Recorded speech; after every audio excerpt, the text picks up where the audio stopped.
spiritual things don't always show up on a golden platter. Like sometimes they come to Yeah, teach us. They show us who we are.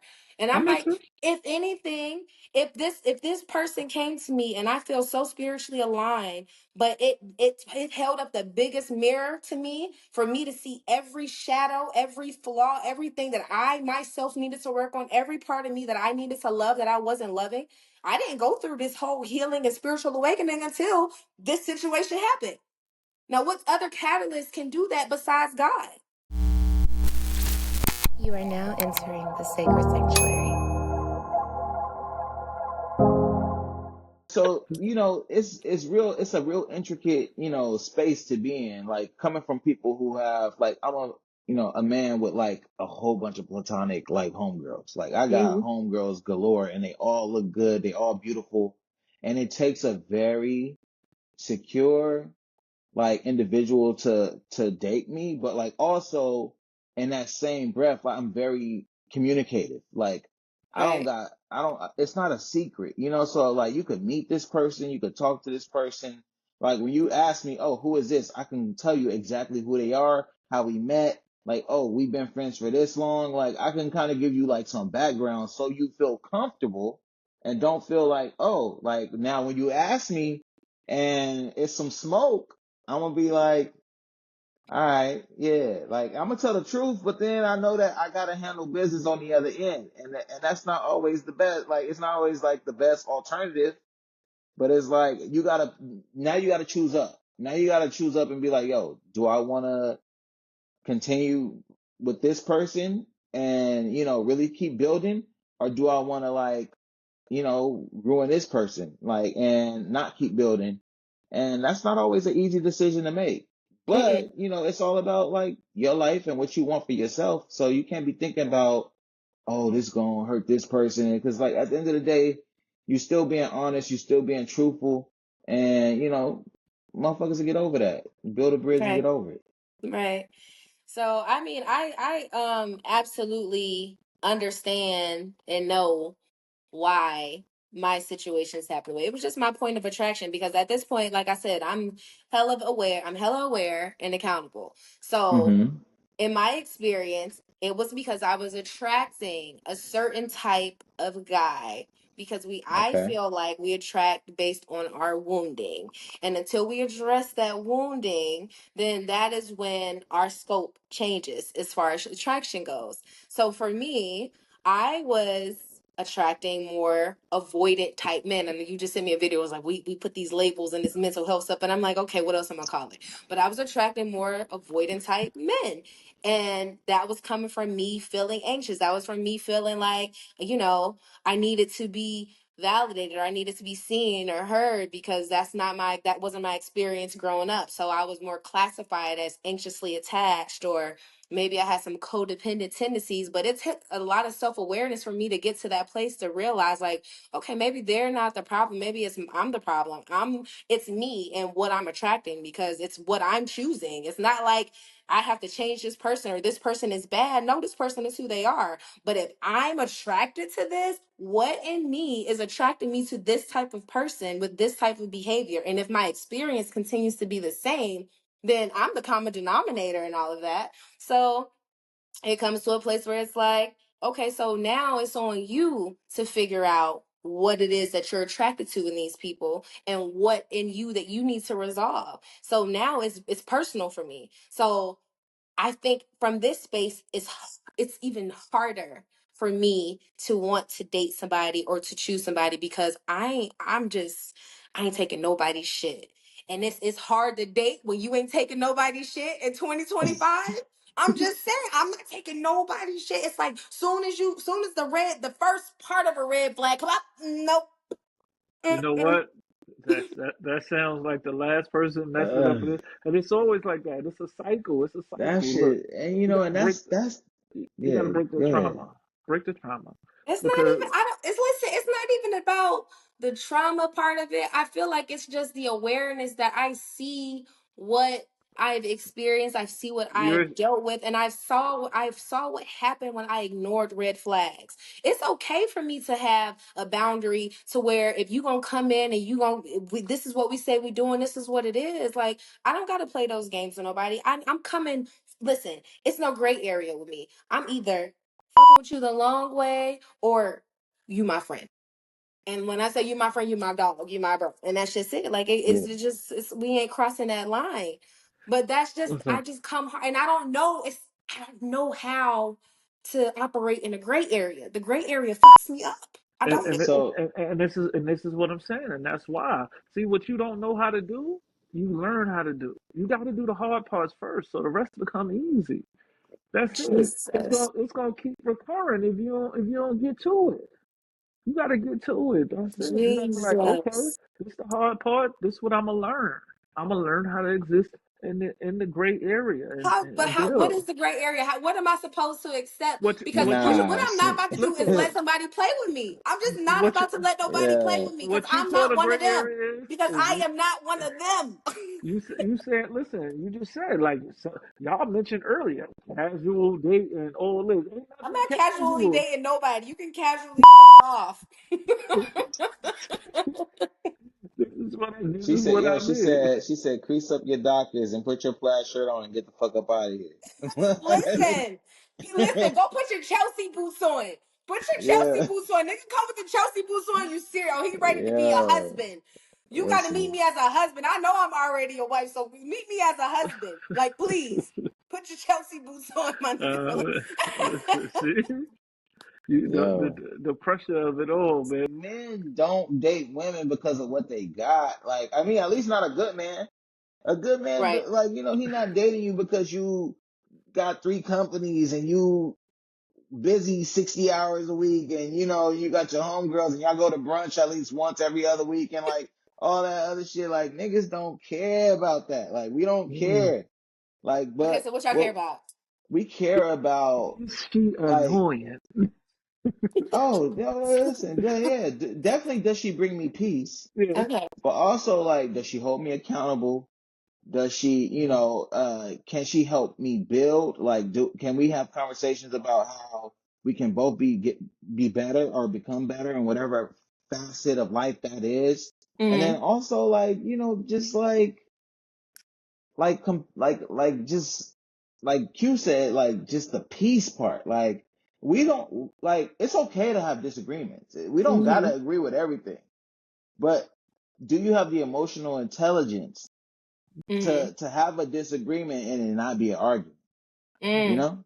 Yeah. And also, like, when you have a view or an opinion on something, are you open to a different opinion that is not trying to sway your opinion or your decision to feel the way that you feel, but just Mm-hmm. to internalize what somebody else is feeling and be okay with what they feeling. Like, like sometimes, like, you be like, oh, you feeling different than me? Then it's automatically like on 10, like, oh, bet. All right, cool. Like, this is what we on. All right. Like, you're not fucking with that. Like, Right. and I think that it's definitely like important for you to be on the same page when it comes to those type of aspects, of, communication and being like on the same frequency Mm-hmm. emotionally. Yeah. Like, and I mean, like I said, like I'm not really one of those guys that's gonna be like, oh, women is like this and women is like that, because I think that every woman is delicately different. Like, they all Mm-hmm. have different characteristics, different, emotional makeups, like different things that trigger them to make them feel a certain type of way. But I do feel like women wear their emotions on their sleeve, whether they feel like they do or they don't. They Mm-hmm. do. Like, you literally can tell when a woman is not feeling it. Like, I don't care. And women hate this, but when men see you in public and some random stranger be like, "Dang, baby, smile." Like, you get pissed. You be like, "Oh, what the fuck? Nigga? Don't tell me to smile. Like, You in who New are you? York. I don't That's even that's a know New York you." girl Like, all day. uh, That's that a ass, my New York nigga. Like, girl all day. maybe, New York girl might throw Fuck hands you, at you me for asking smile. her to smile. Yeah. Fuck you thought, my nigga. Like, like, just on your head Yeah. top. But you know, Oh like man. Well, I don't I don't think that like it's always like one of those situations where men are trying to predict or make you feel like you have to be one way. I think also it's an entry point. Like, you know, like women talk about men not approaching them. I think that's like a big topic, and we probably have to have a whole episode for that. But like a lot of gorgeous, beautiful women be like, oh, all the men that I want don't approach me. Well, when you, as a sample size, see men approaching women and women responding a certain type of way, or maybe not giving energy at all, you just start to feel like, okay, well, like as a hunter, like if I'm hunting and this way is not working for many men, including myself, then maybe I have to hunt a different way. So maybe I might be more reserved. And it don't mean that I'm not confident. It don't mean that I don't want you, but it means that I don't want to approach you. And one, your homegirls is in your ear like, oh, hey, get out of here. Like we trying to have a good time. Like, or I'm trying to have a good time. Like I'm not really trying to talk to nobody. I'm well, homegirls like, or whatever. And it's like only so many of those types of instances before a man's gonna be like, all right, cool. I'm gonna just wait and see if she give me a little notion. You know, she give me a little notion, then I get some motion, and then you know that's it. It's it for oh man, men. so you waiting for her to apply pressure? You No, one of those I'm not. 2025s. No, no. I'm not waiting for nobody to apply pressure, but I'm saying what I hear from a lot of men. Just colleagues, peers, different people when it comes to dating. Men are intimidated more so than ever to approach.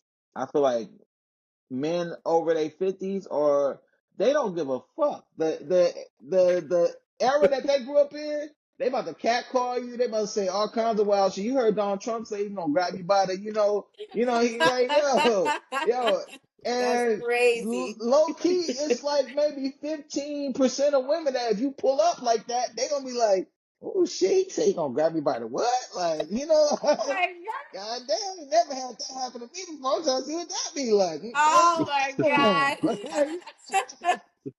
So, like I mean, it's not about the sexes, but I do think that like, you have to be cognizant of experience. And, I think that's why the dating pool is extremely skewed right now, is because everybody's talking about an experience that they're having, Mm-hmm. but nobody is willing to really try. Everybody's afraid of rejection and afraid to fail. And Yeah, so, it's and after scary. you, yeah, I mean, and to your point when you was like, yo, I'm done, with the red, like if I see the red flags involved, so like now my shit is tight. Like now I'm like, I got boundaries. I got Mm-hmm. qualifications, I got qualifiers, I got prerequisites, I got a whole bunch of stuff you got to get through before you get to this point. And then when you get to that point, ain't no gray area. It's like, yo, listen, like, it's like, oh yeah, we've been talking for 2 weeks, we go together. Like, now what? Now what, nigga? Just that. Like, yeah, yeah, Look, I because know, that's but like, what I just said. everybody You don't don't have to go move through that God to get to fast. me. That's all I'm saying. God gonna have to come to me in my sleep and whisper in my ear like, "This the one right here," and I'm gonna be like, "Say less." But I need some type of divine ordinance or something to come through to show me because oh my God, Yeah, but it's you can't let your past experiences that were not good impact your present experiences. everything just blew up at one point, and it's like, what just happened? And not even to really be able to sit there and process the why or the how or just the feeling of it, because you'll go through breakups and it's like, okay, cool, well, you do what you got to do. You go through your grieving period, you go through your mourning period, and you dust it off. And for me, I feel like I started at the back of that. I just was like, okay, let me just go to work, let me do what I got to do. But did I really process what happened? I was like, no, you just really sat there and normalized trauma. Like that was crazy what you just went through. And I had to say that to myself. I couldn't wait for nobody to come say, that's not normal, right? That you shouldn't have internalized that or made that like this was some normal thing. I shouldn't have to deal with that. But it's those situations that's like, I'm not gonna make anybody pay for anybody's mistakes, but I want to make sure. It's just me now. It's like I allow that in, I allow that to happen, you know? But it's not also just, it's not even just that I allowed it to happen. It was like I felt it. You know what I mean? So I know it's Yeah. obviously not a one-sided thing, but to feel that and to have it in that manner, of course I'm gonna be a little bit more cautious with the next one, you know? It was not a bad relationship at all. Like everything about it was special. It's just, you know, things happened to just show me like, okay, you wasn't ready.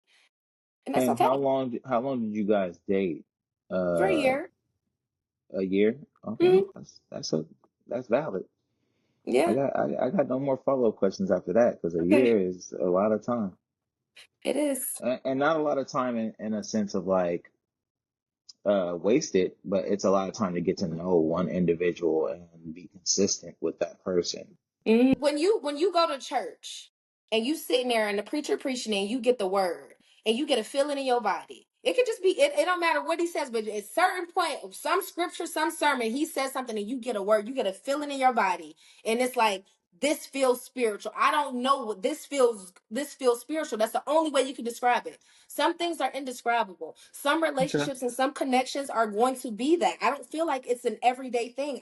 This is the Okay. only time in my life it's ever happened to me, and I'm 36. So I've Okay. never experienced what I experienced in my last relationship, and we talked about this, but I've never experienced that before. So I know that it's something spiritual, but spiritual things don't always show up on a golden platter. Like sometimes they come to Yeah, teach us. They show us who we are. And I'm I'm like, into. if anything, if this person came to me and I feel so spiritually aligned, but it held up the biggest mirror to me for me to see every shadow, every flaw, everything that I myself needed to work on, every part of me that I needed to love that I wasn't loving. I didn't go through this whole healing and spiritual awakening until this situation happened. Now, what other catalyst can do that besides God? So Yeah. if, if Okay. if that's my only explanation to it, because I don't need no other explanation outside of that, because that woke up the God in me. Shout out to Mary Mary.